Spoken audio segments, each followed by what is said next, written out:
प्रभु राम देव भगवान अल्लाह खुदा ईश आदि नाम एक ही शक्ति के हैं। वो कैसा है, कहां है, कैसे मिलता है, किसने देखा है? ये प्रश्नवाचक चिन्ह पूर्ण रूप से हटाने के लिए अवश्य सुनिए जगत गुरु तत्वदर्शी संत रामपाल जी महाराज के अमृत वचन, सर्व पवित्र धर्मों के पवित्र शास्त्रों के आधार पर। किसी ने बताया कि बनारस में एक कबीर नाम के महापुरुष रहते हैं, यदि वो कृपा कर दें तो थारा संकट दूर हो सकता है। और उसमें वीरदेव सिंह बघेल उनका शिष्य बन चुका था। काशी नरेश तो वीरदेव सिंह बघेल के पास बिजली का पठान का संदेशा गया कि उस ऐसा कोई संत बताया है और उसको हमारे यहाँ भेज दे।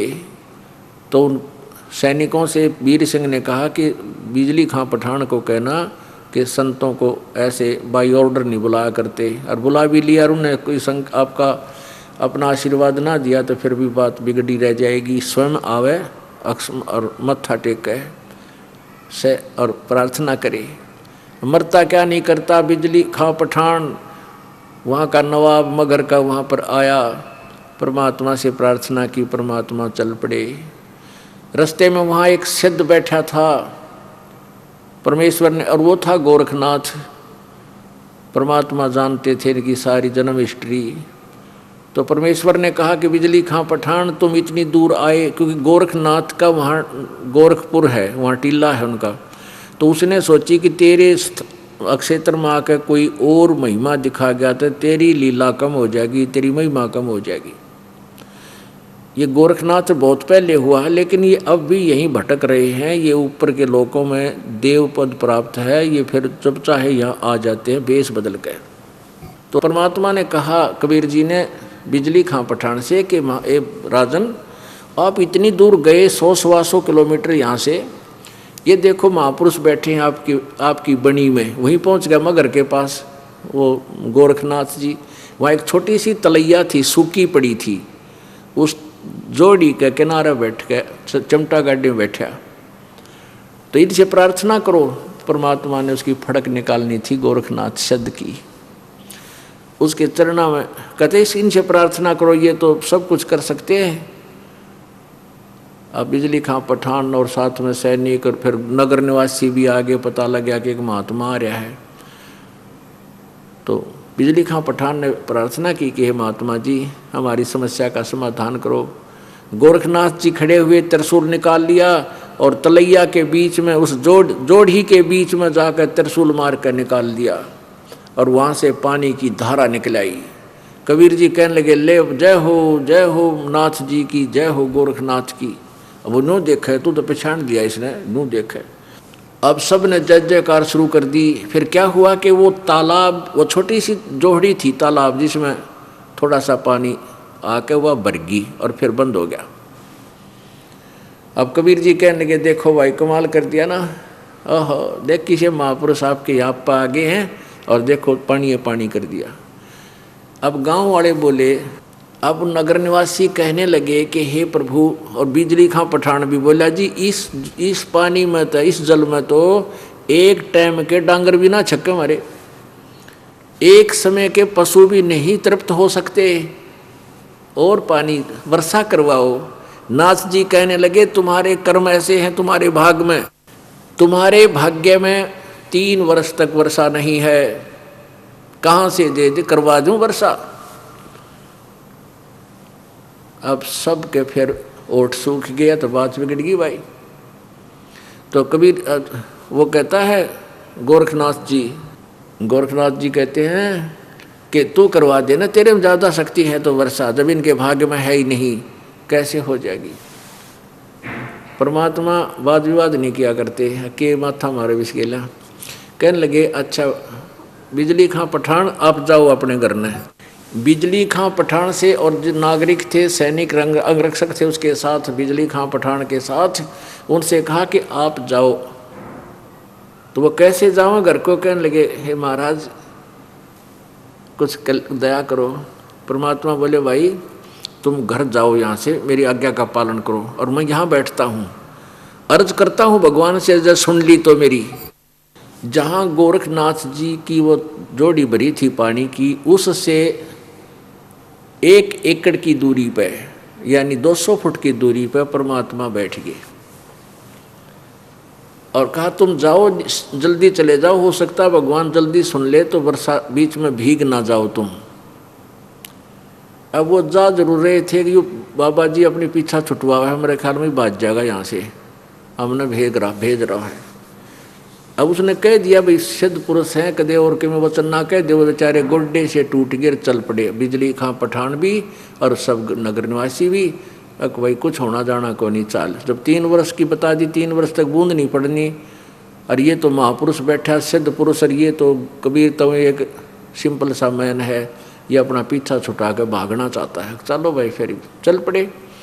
वो आधे रास्ते गए थे, इतनी जबरदस्त वर्षा होगी, गरुड़ गरुड़ करके बादल आ गए, बिजली चमके और जल ठोक दिया चारों तरफ। बोलो सतगुरुदेव, बंदी छोड़ कबीर साहेब की जय। अब सारे के सारे वापस बाजाए, सारे के सारे वहां से नगर निवासी उमड़ का आगे। एक महात्मा आया है, उन्होंने वर्षा करवा दी और हाथ जोड़ के गांव नगर में ले गए। हिंदू और मुसलमान मगर नगर में आधे आधे हैं।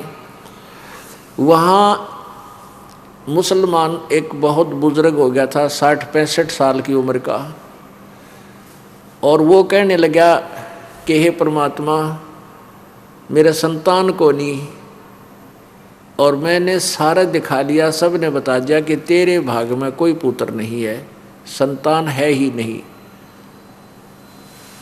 परमात्मा ने कहा भाई देखो बेटा, देखो मालिक क्या करता है कि अपनी प्यारी आत्माओं को अपनी शरण में लेने के लिए कहता 100 छल छिद्र मैं करूं अपने जन के काज। आशीर्वाद दे दिया कि ठीक है बेटा भक्ति कर, यो नाम ले, भक्ति करेगा तो होगी, ना तो मैं कुछ नहीं कर सकूंगा, आप भक्ति करो। अब वो मुसलमान था, सारी बुराई करता था, वो सारा मीट मांस खाना छुटवाया और ये भक्ति कर तो तेरा बात बने। तो उसने वैसा ही कर दिया, 10वें महीने लड़का दे दिया। और आज उसकी संतान कम से कम 200-300 घर हो गए हैं, और उस मोहल्ले का नाम लिखा है कबीर करम मोहल्ला है। करम माने कृपा, उर्दू में कर्म कहते हैं कृपा को। कबीर जी की कृपा से बसा हुआ मोहल्ला। ये दास वहाँ देख कर आया था, पता करके आया था। तो अब जहाँ पर वो कबीर जी बैठकर परमात्मा एक लीला की थी, मैं भगवान से अर्ज करता हूँ, तो मालिक थे, वहाँ भी एक स्थान बना रखा है यादगार। और जहाँ गोरखनाथ जी ने अपना धूना ला रखा था, बैठा था, वो भी यादगार वहाँ बनी हुई है, मगर मैं दास देख रहा था। तो कहते हैं मासा घटे ना तिल बधे, विद ना लिखे जो लेखे, सच्चा सतगुरु मेट कर ऊपर मार दे मेख। भाग्य में लिखे हुए को कबीर परमेश्वर या उन्हीं का कोई प्रतिनिधि, उन्हीं की कृपा पात्र के बिना भाग्य की रेख कोई बदल नहीं सकता। आज आपके सामने एक भक्त अपनी आप बीती हमें लिख कर दिया है उसने, और सामने वो बच्चे यहाँ पर उपलब्ध हैं, आपके रूबरू भी कराएंगे। उन्होंने क्या बताया है, सारी रिपोर्टें हमें दे रखी हैं कि ऐसे ऐसे हम 14 वर्ष हो गए थे शादी को, 14 वर्ष हो गए थे शादी को, और जहाँ भी दिखाते थे वहीं पर ये कह देते थे कि तुम्हारी उस बेटी की जो इसकी पत्नी है उसकी कहते हैं ट्यूब बंद होगी है। भक्त इन्होंने लिखा है, मैं भक्त सुखबीर पुत्र जगमाल सिंह, गांव भूरावास, जिला झज्जर का स्थायी निवासी हूँ। अपने आत्माओं, एक परिवार को कितने सुख देता है भगवान, एक को, उसके पास जो है ना शब्द नहीं रहते, कितने लिख दूं। एक का भी अगर सुनने लग जाओ तो एक दिन का सत्संग तो उनके सारे ही सुखों को सुनते सुनते व्यतीत हो जावे। भक्त सुखबीर दास यहाँ आए हुए हैं, ये बैठे हैं बच्चे यहाँ दोनों।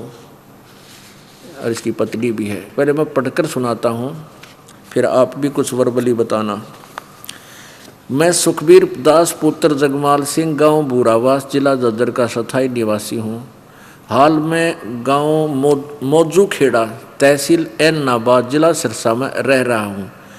ये उनका मोबाइल नंबर। मेरी शादी सन 1993 में गांव धौड़, जिला झज्जर में बाला देवी पुत्री भैरव सिंह के साथ हुई।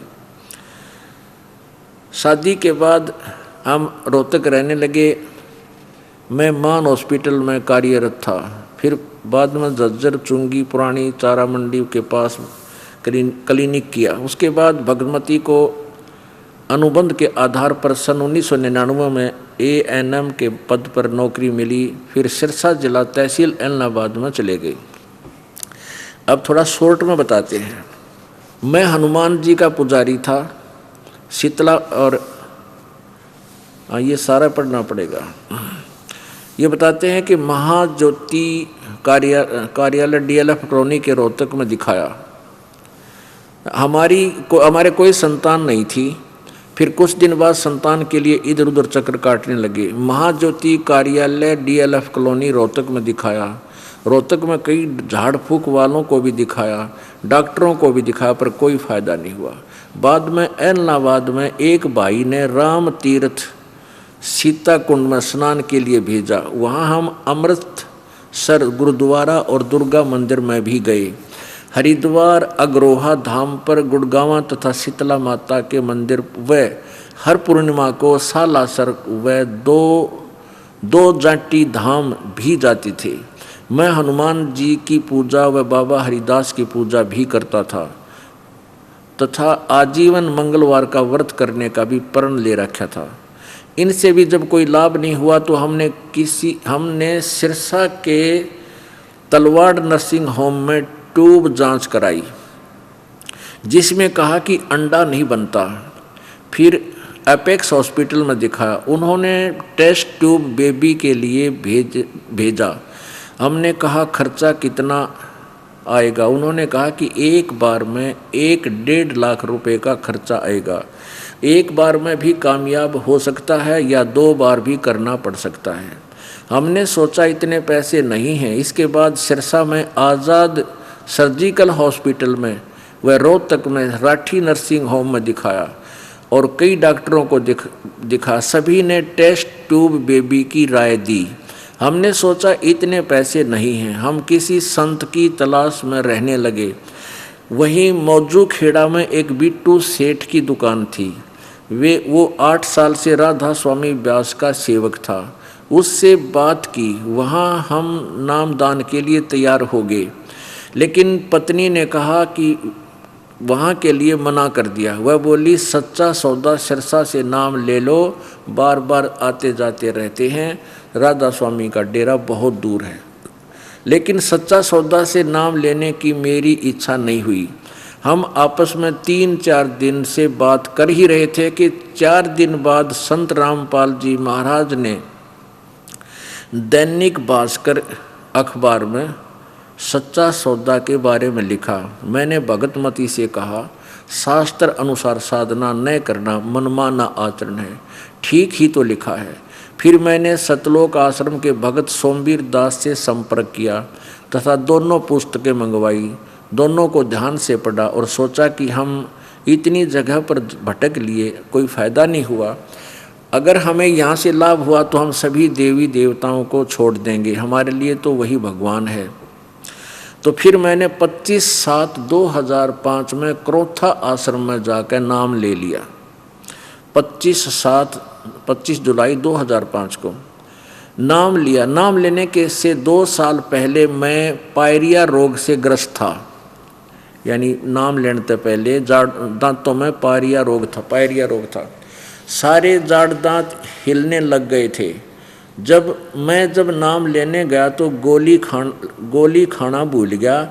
सोचा दर्द बहुत है, नाम नहीं जपा गया तो पाप का भागी बनूंगा। लेकिन सोचा देखा जाएगा, नाम तो ले लूं। जब नाम लिया तो पता नहीं चला कि जाड़ का दर्द कहाँ गया।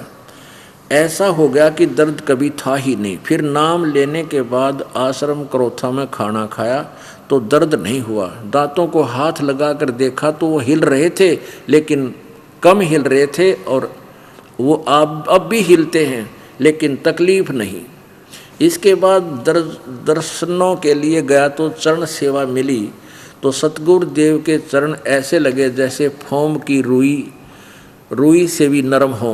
तो मैं तो ऐसा हो गया कि न कोई चिंता और न कोई तकलीफ। मैं बहुत खुश हो गया।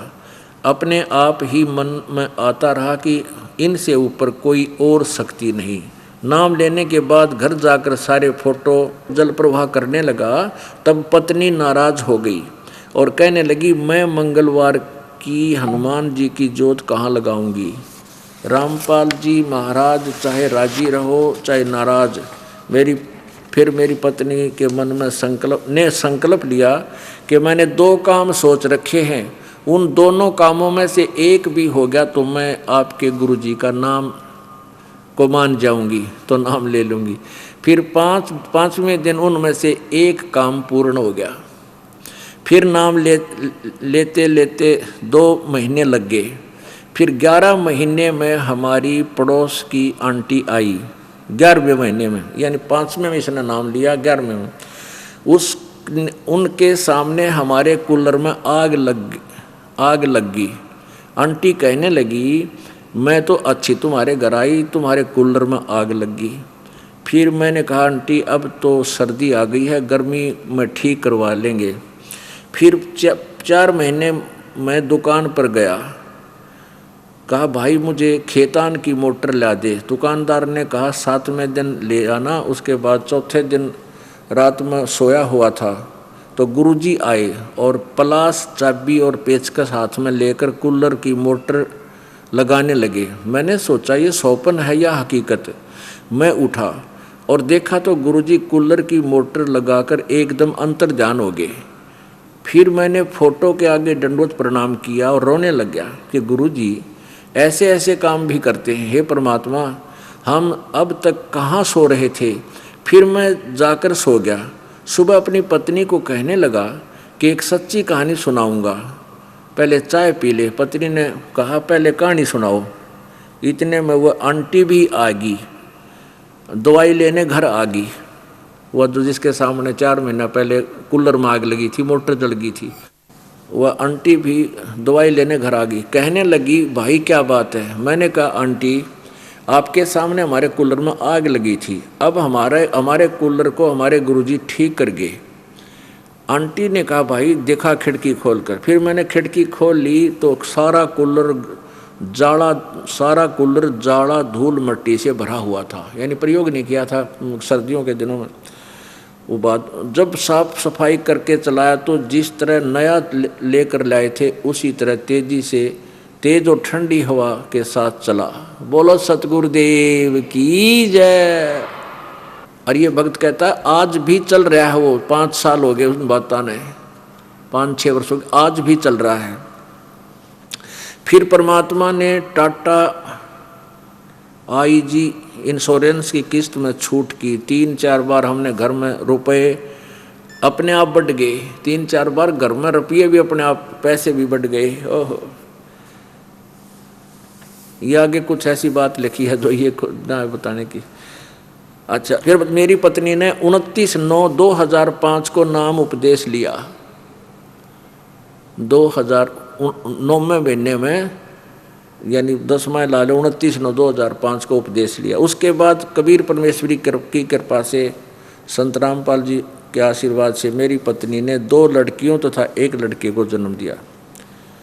अब शेष कथा मेरी पत्नी बतावेगी। अब यह बेटी बाला जो है ये बता रही है, मैं भक्तमती बाला पत्नी सुखबीर सिंह, मैं अपनी आत्मकथा लिखकर बताना चाहती हूँ। मैं सोमवार व शुक्रवार के व्रत करती थी। शादी के बाद भगत जी हनुमान जी की पूजा करते थे, मैं भी हनुमान जी की पूजा करने लगी। हमारी शादी को 14 साल हो गए थे, हमारे कोई संतान नहीं थी। डॉक्टरी जांच में ट्यूब बंद बताई थी, जो कि पहले भगत जी बता चुके हैं वो सारी कहानी। मैंने भगत जी के कहने से 29/9/2005 को संत रामपाल जी से नाम ले लिया।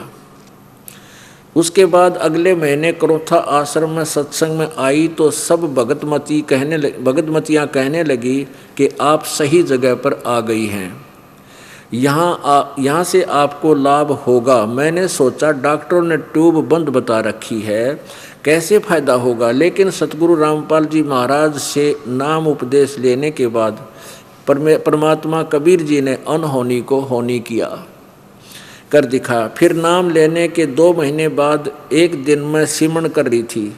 सिमरन करते करते मुझे ऊपर से एक आत्मा आती दिखाई दी। फिर 7 हफ्ते बाद अल्ट्रासाउंड कराया तो बच्चा बताया। बोलो सतगुरुदेव की। अब ये क्या बताती है बहन कि मेरे 6 बाई 6 सेंटीमीटर की पानी की रसोली बताई, बच्चा भी बताया और वो रसोली भी फिर 6 बाई 6 सेंटीमीटर की रसोली बताई।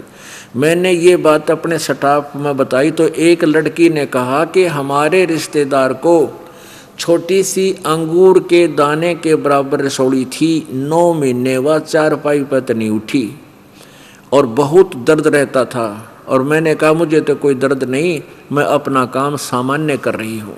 फिर 1-1.5 महीने बाद अचानक दर्द शुरू हो गया। अब देखो परमात्मा की लीला, दर्द शुरू हो गया उस रसोड़ी में और मैंने पानी निकलने लगा। मैंने सोचा कि बच्चा अब नहीं बचेगा। भगत जी कहने लगे आप सिमरन करो, जिसने दिया है वो अपने आप बचाएगा। हमने किसी डॉक्टर को नहीं दिखाया। जो ही गुरुजी का दिया हुआ प्रसाद और चरणामृत लिया, दर्द कम हो गया। 2 दिन बाद जब चलने लायक हुई तो दोबारा अल्ट्रासाउंड कराया तो उसमें रसोड़ी नहीं थी, बच्चा ठीक था। ओए होए, बोलो सतगुरुदेव की। बच्चा स्वस्थ था, रसोड़ी मालिक ने ठीक कर दी, कबीर भगवान ने। ये तो वही बात हुई जैसे गुरुजी कहते हैं कि ऊंट के ऊपर बोरा लादते हैं ना, ऊंट के ऊपर बोरा लादते हैं तो भी वो अरडाता है, उतारते हैं तो भी अरडाता है।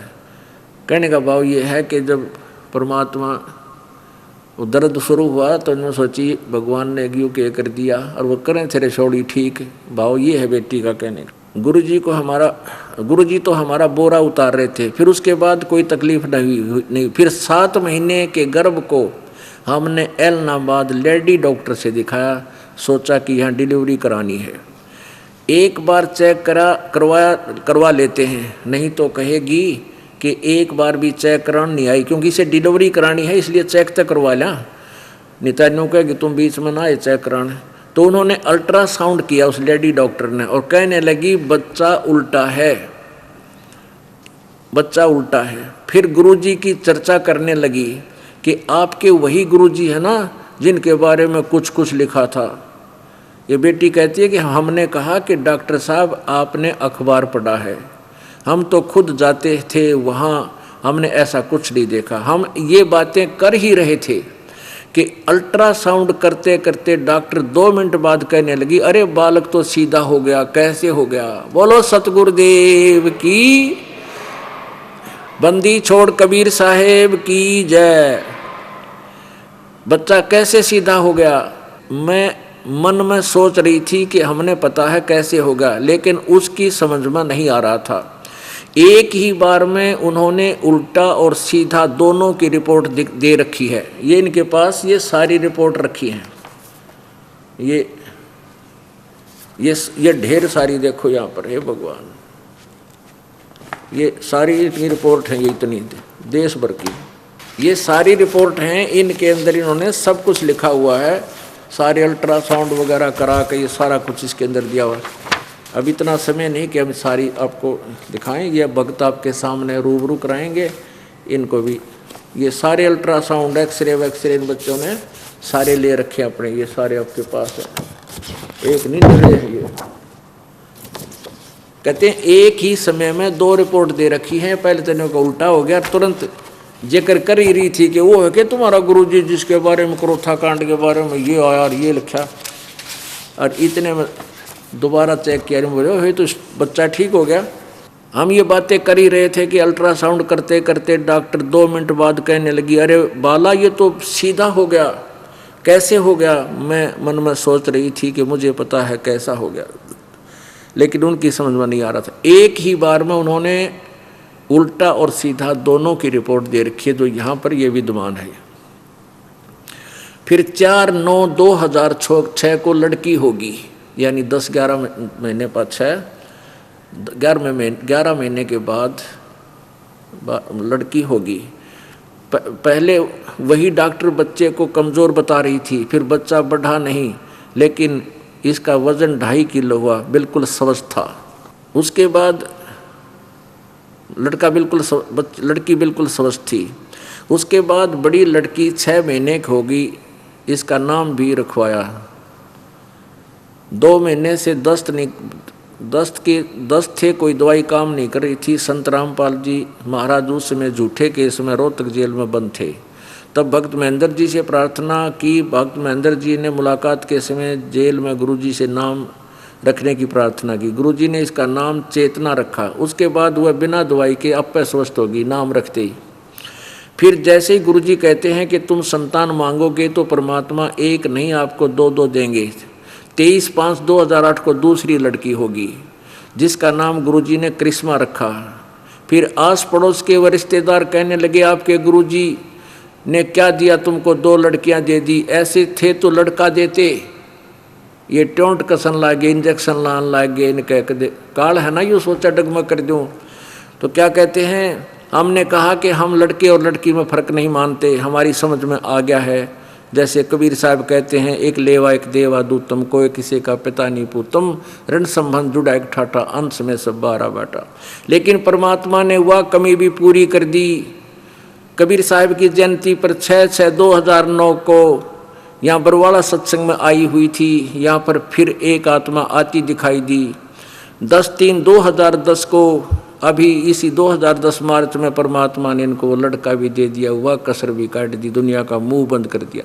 बोलो सतगुरुदेव की जय हो, बंदी छोड़ कबीर साहेब की जय हो।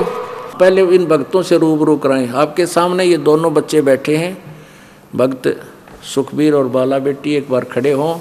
और तीनों बच्चे इनके पास हैं, और आप भी 2 शब्द अपने बताएं। हाँ, आप भी बताओ कुछ अपना अनुभव। क्या जो दास ने ये बताया है ये सत्य है, जो मैंने पढ़कर सुनाया है भक्त सुखबीर दास जी? आप बोलकर बताओ। पर जी महाराज को दंडवत प्रणाम। जो गुरु जी ने बताया ये कथा सारी सच है, और हमें काफ़ी कुछ कम लिखा है, जो काफ़ी समय कम होने की वजह से कथा लंबी हो जाती। और आगे सत्संग में भी हम ऐसी कथाएं हमारे पास बहुत हैं, जो गुरु जी ने खोल देना अनहोनी को होनी कर दिखाया। वो हम अगले सत्संग में फिर प्रूफ के साथ आपको दिखाएंगे। और हम सभी से यही प्रार्थना करते हैं, इस समय परमात्मा के रूप में आए हुए हैं, और हम सबसे यही कहते हैं, आपके रिश्तेदार भाई संबंधी जो भी हैं उनको इनके शरण लें और कल्याण करवाएं। हम तो इतना ही कहेंगे। बंदी छोड़ सतगुरु रामपाल जी महाराज की जय। सच है। ये दोनों बच्चे बैठे हैं, इनके तीनों बच्चे आपके समक्ष हैं।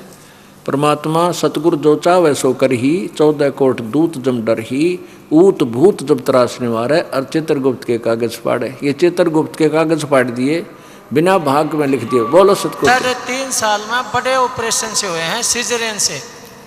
और जब भी डॉक्टर भी ये कहते हैं कि 3.5 साल एक ऑपरेशन में कम से कम 3 साल का गैप होना चाहिए। और ये 3.5 साल में 3 बड़े ऑपरेशन से बच्चे हुए हैं कंटिन्यू, लगातार। सच साहेब, और बताओगे कुछ भाई? सच साहेब गुरु जी, जो आपने बता दिया वही सच है, और हम तो क्या बताएं गुरु जी, आपकी लीला अपरंपार है। सच है। ठीक है, बोलो सतगुरुदेव। परम पिता परमात्मा, पूर्ण ब्रह्म, सारी सृष्टि के रचनहार, कुल मालिक कबीर देव कबीर साहब, ये वो परमात्मा हैं जो कलयुग के अंदर सन 1398 अर्थात विक्रमी संवत 1455 ज्येष्ठ सुदी पूर्णमासी को सतलोक से चलकर आए थे, सशरीर आए थे। आज वो शुभ दिन है, ज्येष्ठ सुदी पूर्णमासी, जिस दिन परमात्मा सतलोक से चलकर यहाँ आए और हम भूले हुए प्राणियों को हमारे निज घर का ज्ञान कराया।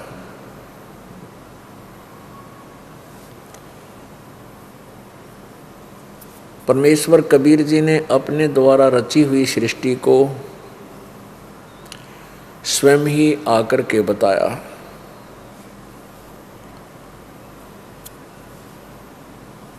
उस परमेश्वर ने अपनी प्यारी आत्मा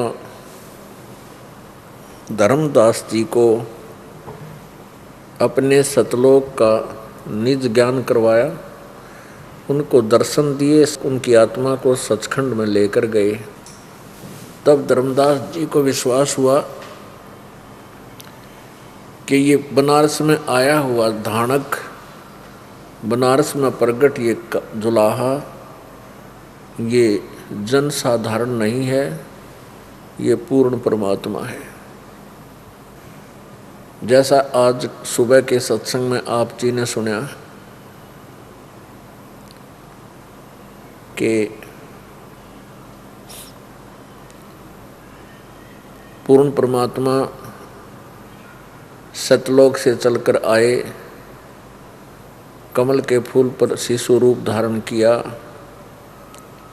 वहाँ से नीरू नीमा एक जुलाहा दंपत्ति उनको अपने घर ले गए।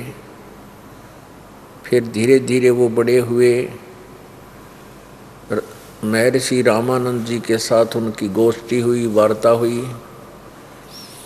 महर्षि रामानंद जी ने परमात्मा के ज्ञान का लोहा माना।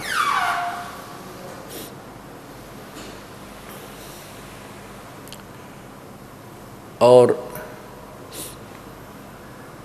महर्षि रामानंद जी को सचखंड लेकर गए, सतलोक लेकर गए। वहाँ परमेश्वर को, कबीर जी को सर्व ब्रह्मांडों के रचनहार कुल मालिक के सिंहासन पर देखकर तब रामानंद जी ने अपनी समाधि खुली। उस परमात्मा की कृपा से उसका मेडिटेशन से ध्यान हटा तो क्या देखा, वही परमात्मा सामने विराजमान है 5 वर्ष की आयु में। तब रामानंद जी ने कहा था कि 2 ठौड़ है एक तू भया एक से 2। और गरीबदास जी बता रहे हैं उनकी ऐसे वार्ता हुई थी। गरीबदास हम कारणे तुम आए हो मगजो, तुम साहेब तुम संत हो, तुम सतगुरु तुम हंस। रामानंद जी बोले गरीबदास तुम रूप बिना और न दूजा अंश। बोलत रामानंद जी सुनो कबीर करतार, गरीबदास सब रूप में तू ही बोलनहार। पुण्यात्माओं, आज हम बड़े सौभाग्यशाली हैं कि इस कलयुग के अंदर जो कि ये भक्ति समय है, भक्ति काल है, इसमें अपना मनुष्य शरीर है। जिन पुण्यात्माओं को अब मानव शरीर प्राप्त है वो बहुत ही पुण्यकर्मी प्राणी हैं। और जो परमात्मा की शरण में नहीं आ रहे हैं, उन नकली गुरुओं के पास उलझे हुए हैं, उनका दुर्भाग्य है उन पुण्यात्माओं का। और जो आप जी परमात्मा की शरण में आ चुके हो, धन्य आपके माता पिता ने जिनसे जन्म हुआ।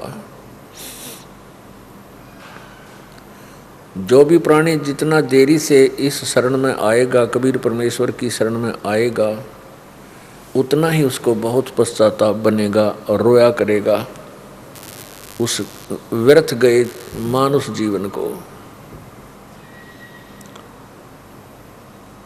पुण्यात्मा, परमात्मा की प्राप्ति बहुत ही आसान है। परमात्मा के पाने के लिए हमें केवल एक मंत्र का जाप करना है और धार्मिक अनुष्ठान करते रहना है और अपना दैनिक कार्य भी करते रहना है।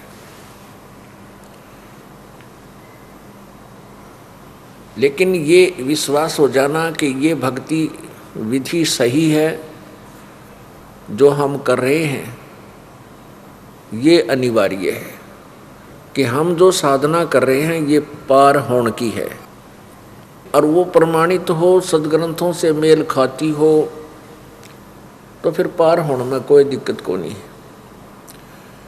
जहाँ आशा ता बासा होई, मन कर्म वचन सुमरियो सोई।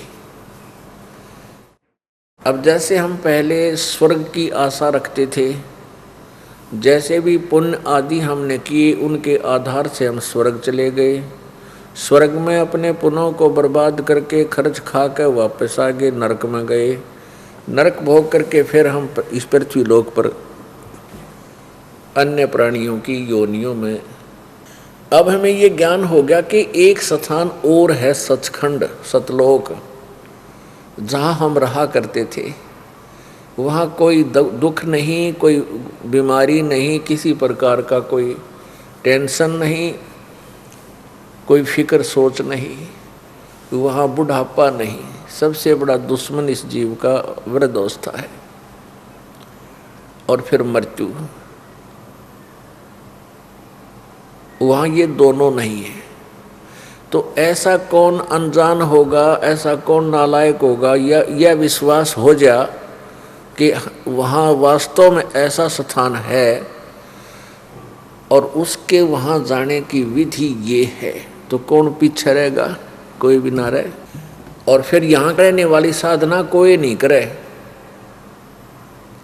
तो काल भगवान ने अपना यही एक जाल फैला रखा है कि झूठे नकली गुरु संत भेज के और पूरे मानव समाज को मिसगाइड करवा दिया, भ्रमित करवा दिया।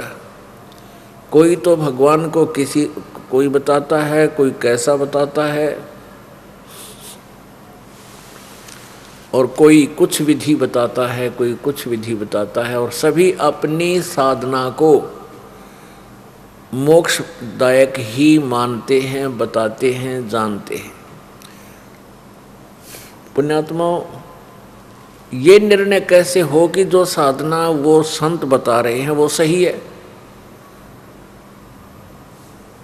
इसका निर्णय हमारे सदग्रंथों से और साथ के साथ उन आँखों देखा उस परमात्मा के साक्षात्कार किए हुए संतों की अमृत वाणी से, वो भी सदग्रंथ ही होते हैं। उनमें जो वर्णन है, जो उन साधनाएं की है उन महापुरुषों ने, तो उससे मेल खानी चाहिए अपनी साधना। इस दास ने सन 2000 में गीता जी को तत्व ज्ञान के तराजू में तोल के इसका दोबारा अनुवाद किया हुआ है गहरी नजर गीता में। उससे पहले हमें भी कुछ समझ में नहीं आता था और फिर उसी से वेदों को देखा। उससे पहले हम वेदों के बारे में सुना करते थे। इस दास ने ये भी नहीं देखा था वो किस साइज के होते हैं। परमात्मा की कृपा हुई। हे परमात्मा, हे परमेश्वर कबीर देव, यदि आपकी महिमा वेदों के अंदर वर्णित हो, आपकी प्यारी आत्मा आपको पहचान जाएंगी, अन्यथा प्रभु कोई नहीं मानेगा। आज तक जो उलझड़ा पड़ा हुआ है ये जो का तो रह जाएगा। ऐसी कृपा बख्शी इस दास के ऊपर परमात्मा ने। अथर्ववेद उठा कर लाए, मंगवाया दिल्ली से अपने भगत से, और वो लेकर आया ही था, दास के सामने रख दिया। प्रथम बार इस दास ने वो खोला, जहाँ से भी वो बीच से ऑटोमेटिक खुल गया। तो मेरा उद्देश्य ये था इसमें देखो कहीं कबीर देव लिखा हो। तो अथर्ववेद कांड नंबर 4 अनुवाक नंबर 1 के मंत्र नंबर 7 में, ओए होए, वो पूरा सृष्टि रचना लिखा हुआ। वो तेरा गजब। उसमें 7 श्लोक हैं। उसमें सारी सृष्टि रचना का वर्णन, और कबीर साहब, कबीर देव वो परमात्मा है जिन्हें सारी सृष्टि की रचना की। ऐसे परमात्मा कबीर जी ने अपनी ही रजा से इस दास को इतने मोटे मोटे ग्रंथों में से वो निष्कर्ष व करीम निकाल दी जो हमें आवश्यक थी। फिर दास को प्रेरणा हुई कि यजुर्वेद को देखूं। सबसे पहले देखा 5वें अध्याय का प्रथम श्लोक और 32 नंबर श्लोक। 32 नंबर श्लोक में स्पष्ट लिखा हुआ है, कबीर अंगारियसी बम्भारियसी अवसुरसी और शवर ज्योति रित धामासी। कबीर अंगारी माने पापों का शत्रु, पाप नाश करने वाला, बम्भारी माने बंधनों का शत्रु, बंदी छोड़ है, और वो सतलोक में रहता है। वो तेरा गजब हो, हे भगवान, वो सतलोक वाला है। और इन अनुवाद किया हुआ, इन पहले वाले जो संस्कृत के ज्ञाता थे उनका ही अनुवाद किए हुए में इतना कुछ निष्कर्ष निकल गया। हालांकि उन्होंने अर्थों के अनर्थ बहुत कर रखे हैं, उनको घुमा बहुत रखा है, फिर भी कहते हैं चोर चुरावे तुमबड़ी गाड्डे पानी में, वो गाड्डे व ऊपर आवे न सच्चाई छनी ना। एक चोर ने तुम्बा, ये तुम्बा होता है, एक फल होता है तुम्बे, इसका तुम्बा होता है, कद्दू जैसे बड़े बड़े कद्दू हो जाए, पेठा आपने देखा होगा, सीताफल, इतने इससे भी बड़े बड़े वो तुम्बे लगते हैं, बेलों के तुम्बे। तो सूखने के बाद उसके अंदर से वो मटेरियल निकाल दिया जाता है, वो सूख जाते हैं तो वो थोथा होलो हो जाता है। तो उसमें ये संत जन पहले जो जंगलों में रहते थे या ऐसे रहते थे तो उसमें पानी डाल लिया करते, उसको काट के ऊपर पकड़न का उसी में से बना लेते थे, उसमें जल डाल कर ले जाया करते थे। तो उस थोथे तुम्बे को किसी ने चुरा लिया और पानी में छुपाने लग गया। वो नीचे दबा के आवे और तुम्बा तुरंत ऊपर आकर तैर जावे, वो छुपा नहीं उससे। तो इन अज्ञानी ऋषि महर्षि कहलाने वालों ने, नकलियों ने सदग्रंथों के अर्थों को घुमाने की बहुत चेष्टा की, लेकिन फिर भी सच्चाई को वो छुपा नहीं सके। ये यजुर्वेद आदि में बहुत ही कुछ निर्णय है। फिर दास ने देखा 40वां अध्याय अंतिम अध्याय है, क्योंकि प्रत्येक सदग्रंथ के लास्ट में निष्कर्ष होता है। तो 40 यजुर्वेद के 40वें अध्याय का जब देखा, उसमें 17 श्लोक हैं और 17 श्लोकों में 30 वाइज इस ब्रह्म और पूर्ण परमात्मा के विषय में जानकारी है। इसकी साधना करता उसको ये फल मिलता है, और उस परमेश्वर की कोई अन्य जो तत्वदर्शी संत से उपदेश प्राप्त करके, ज्ञान ग्रहण करके जो साधना करता है, उस परमात्मा को प्राप्त हो जाता है। और यही समर्थन गीता जी ने बताया। इस दास की खुशी का ठिकाना नहीं रहा कि हे परमात्मा, अब तेरे बच्चे आपको अवश्य पहचानेंगे, नहीं तो काल ने ऐसा जुल्म करवा रखा है, किसी को भी सच्चाई नहीं बता रखी। ब्रह्मा विष्णु महेश को भी कैक है का पता नहीं अध्यात्म ज्ञान का। पुण्यात्माओं, ये शब्द दास बोलता है तो प्रथम बार जो पुण्यात्मा, विशेषकर पवित्र हिंदू धर्म से संबंधित जो समुदाय है, उसको बहुत बुरा लगता है कि ये शब्द बोल कैसे दिए कि ब्रह्मा विष्णु महेश को अध्यात्म ज्ञान नहीं था। पुण्यात्माओं, दास का कोई उद्देश्य नहीं किसी की आलोचना करने का या क्रिटिसाइज करने का, लेकिन सत्य को सत्य कह देना मेरा कर्तव्य बनता है। और सत्य कहाँ है, वो सदग्रंथों में विद्यमान है, उसको पढ़कर सुनाता हूँ, और याद होगी तो वैसे वर्बली भी बोल देता हूँ, आपके रूबरू कराता हूँ, देखो ये लिखा है। तो फिर आपको विश्वास हो जाता है कि सचमुच बात तो गड़बड़ में है, तो तब आपका अट्रैक्शन बनता है, आपकी रुचि बनती है कि आगे ये रामपाल के बतावेगा। दास केवल वही बताएगा जो अपने सदग्रंथों में लिखा है, अपनी तरफ से एक शब्द भी नहीं बोलेगा, क्योंकि अपनी शब्द से बोलूँगा तो मैं जीव हूँ, जीव का वचन कच्चा होगा, और वेद और सदग्रंथ जो लिखे हैं ये पीव परमात्मा के द्वारा दिया हुआ ज्ञान है, ये दृढ़ और पक्का होगा, फाइनल होगा। तो उसी को पढ़कर सुनाता है दास, उसको समझाने के लिए बहुत से उदाहरण और प्रमाण आपको कुछ वर्बली भी दिए जाते हैं। अब आपको ये दिखाते हैं कि ब्रह्मा विष्णु महेश को कै ख का भी ज्ञान नहीं था अध्यात्म मार्ग का, और न ही इन ऋषि महर्षियों को ज्ञान था। सतयुग के ब्राह्मणों को भी वेदों का ज्ञान नहीं था, केवल लोक वेद बनाकर अपना दुनिया को भ्रमित कर गए, अपना जीवन भी बर्बाद कर गए। देखिएगा श्रीमद् देवी भागवत।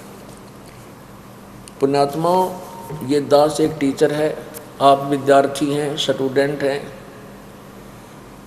और प्रत्येक दास ये आपका क्लास लेता है, और मेरा उद्देश्य ये है कि आपको इसे रंग में रंग दूं कि आपको ब्रह्मा भी नहीं हिला सके ज्ञान के अंदर।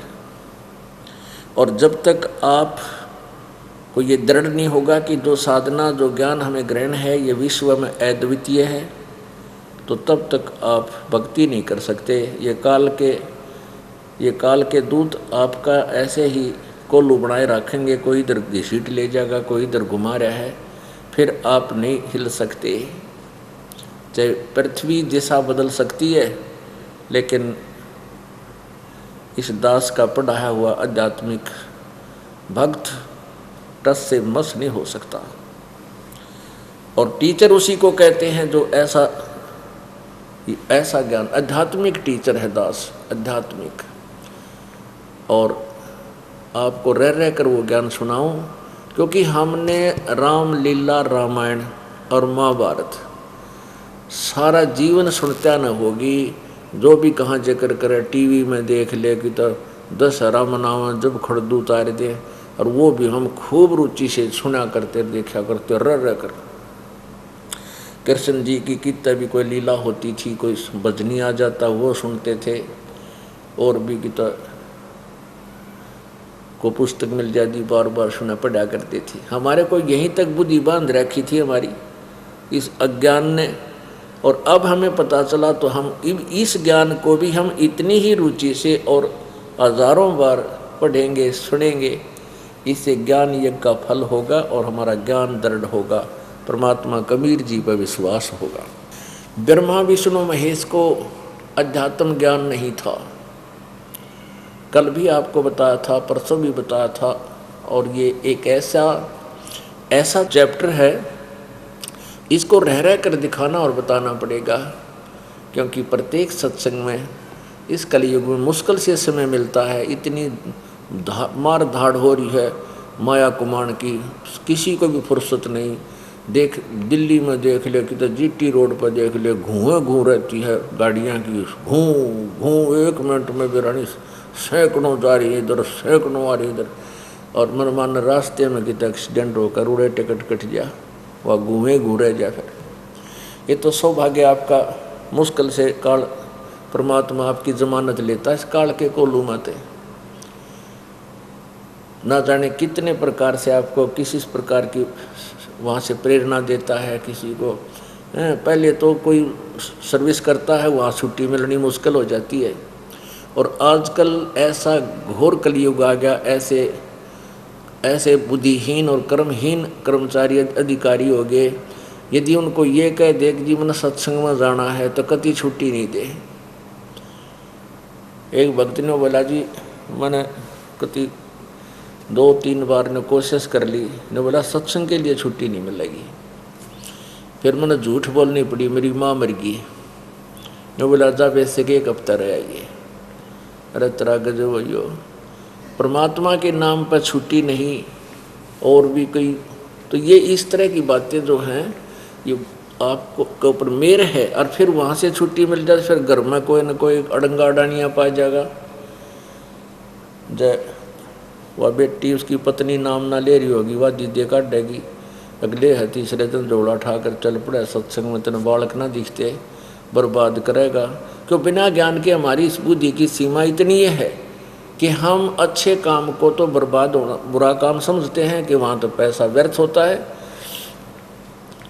और से हम कितने खर्च कर दें।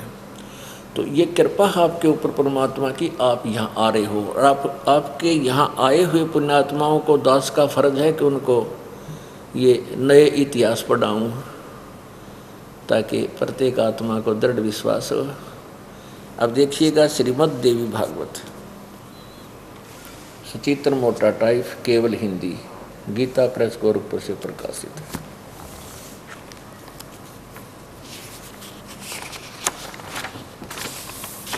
संक्षिप्त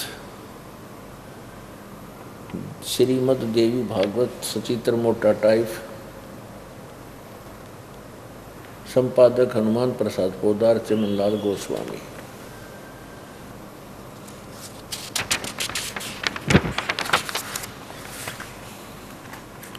ये कहाँ से प्रकाशित है?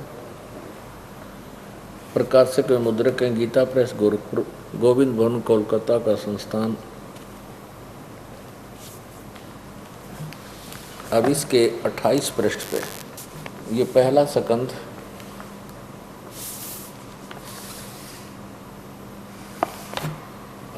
पृष्ठ पे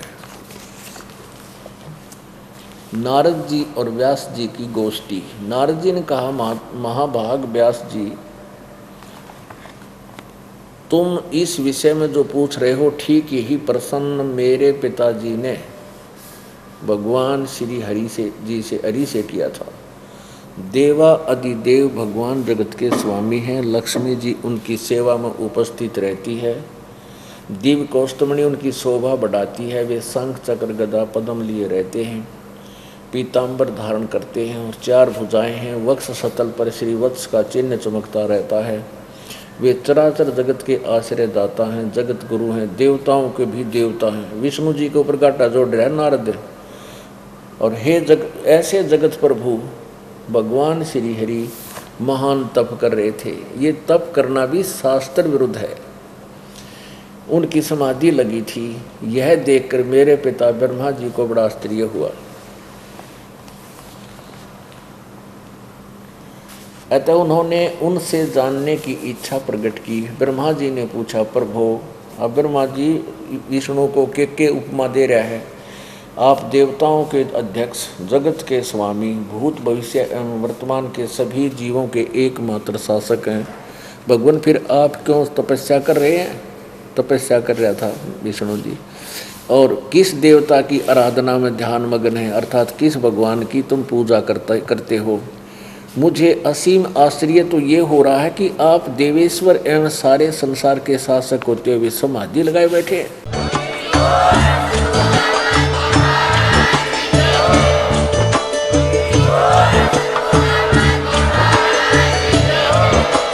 आप सुन रहे थे जगत गुरु तत्वदर्शी संत रामपाल जी महाराज जी के मंगल प्रवचन। अधिक जानकारी के लिए विजिट कीजिए हमारी वेबसाइट www.jagatgururampalji.org। संत रामपाल जी महाराज जी के शुभ आशीर्वाद से पूरे विश्व भर में 500 से भी ज्यादा नाम दीक्षा केंद्र हैं, जिन पर संत रामपाल जी महाराज जी द्वारा ऑनलाइन निःशुल्क नाम दीक्षा दी जा रही है। अपने नजदीकी नाम दीक्षा केंद्र का पता करने के लिए संपर्क करें 8222880541।